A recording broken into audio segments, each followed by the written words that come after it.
Hi, my name's Natalie. I'm the creator of Marigold's Loft blog, and I welcome you to the second section of my Filofaxiness series. Today we're going to go through the second segment of my knitting series, and I'm going to be talking about my stash, how I keep on top of things, and how I can take this and put it into a usable format that I can carry around with me and have a complete overview of what I have in my stash cupboard at any given time.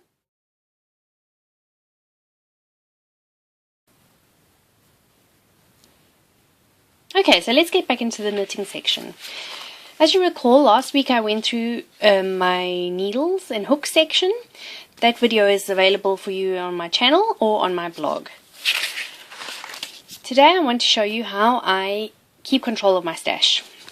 I created a planner for myself purely because I was so tired of having to rip out my stash drawer all the time and check how many balls of each wool I had available to me for certain projects.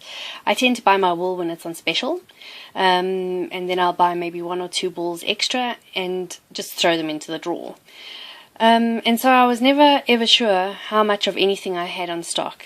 And I'm the kind of person that once I start a pattern, I throw away the wrapper, the wool wrapper. I never even pay attention to it. And when it comes to washing, I have no idea what's going on. And so I've included those kind of things onto my page because it's for future reference. I have it here, and I sort of force myself then to read the labels as well. So let me go through how I've created this.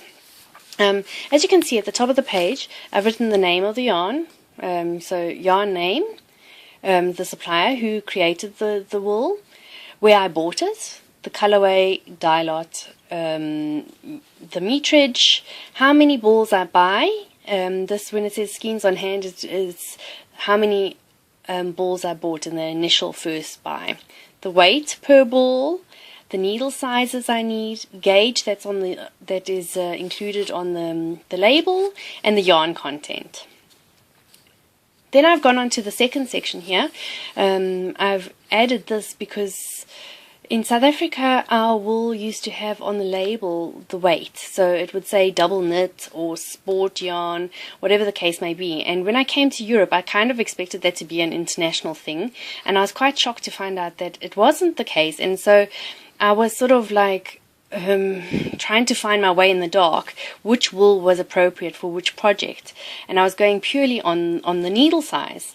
And so what I've done is I've included this for myself as a reference, and when I buy a wool, I'll find out on the internet. I'll go and find out, and Ravelry is really a good source of information for that. If you go into Ravelry, and I gave in, for example, this drops alpaca, if I gave that in the yarn section, it would spit out that it is a sport yarn. And so I make a cross next to that for future reference, so that I know that in future, if I'm wanting to make another project with that, those are the kind of projects I need to look for, something that's going to be asking for a sport yarn.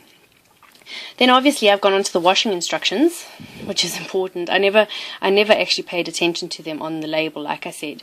When I came to washing, it was sort of like, oh, well, it's going to be hand wash, obviously, but, you know, I think it's quite nice to have those things included for future reference. If I go back up to the top here, you'll see that I've included a square where I like to include, well, stick on a piece of the yarn. I like it firstly because I get the exact color. I get to feel the texture, the thickness, and then I can sort of imagine future projects with it. So I can sit in front of the computer on the internet, and then I can sort of envision what I would like to do with that specific yarn. If I go over the page, you'll see that I have included skeins used and skeins remaining. If I've done a project and I only use a certain amount of the balls of wool, then I'll write here how many I've used and how many are remaining. That way I've always got a tally of how many of each wool I will have at any given time. Then I've included a possible projects with the yarn section, and this is where I make notes of things that I come across on the internet. These aren't necessarily what I'll end up making with that wool, but those are ideas if I don't know what to do with it and I'm sitting there. I mean, you know how it is, all the knitters out there are always stash busting, so it's always nice to be able to say, oh, okay, well, I've got those projects there, maybe I should just go ahead and make them. I have enough wool for it, and, you know, then I'll consider those. Then I have a section here for completed projects, and that is for the projects that I've created with that wool. I will make notes of which pattern it was for future reference. And at the bottom here I have a comment section which will obviously include things like how the wool was to knit up, if I would buy it again, those kind of things. If you look here at the top, you'll see that it does get kind of bulky. These are all the wools that I have in my stash at the moment, and it does create quite a bulk here at the top because everything's sort of stuck in the corner.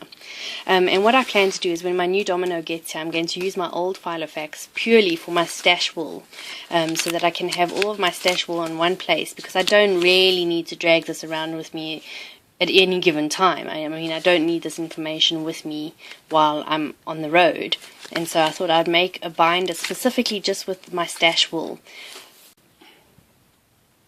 There you have it. That's how my stash section looks in my Filofax at the moment. Like I said earlier, it's possible that it's going to change when I have the new Filofax. But at the moment it works really well for me. I'm actually really thrilled with the way the planner worked out. It fulfills all my needs when it comes to the stash. I have complete overview of how many balls I have, what each ball is being used for, so it works really well for me. I hope that you will have just as much use out of it. I've offered you this planner on my blog as an A4 PDF download. Please feel free to use it for yourselves. And let me know what you think of it.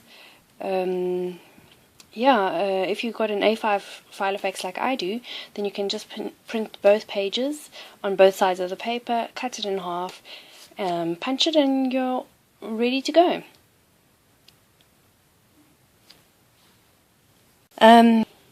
Thanks so much for watching this video today. I look forward to seeing you next week, where I'll be going into the third segment of my knitting section, and I'll be talking about my work in progress projects, how I have a complete overview of those, because that list, I can tell you, is pretty long. I will show you the system that I've created to find or to follow up on projects that are hibernating, need to be frogged, and genuine work in progress projects of the moment. So do come back for that. Please leave your comments below. I always love to hear from every single one of you. If you have suggestions of what things should be included in my planners, leave those below or on my blog, and I will try to incorporate them in future planners that I have in mind. I'd love it if you would subscribe to my channel or visit my blog. That would be super. See you next week. I hope you have a fantastic week. Bye.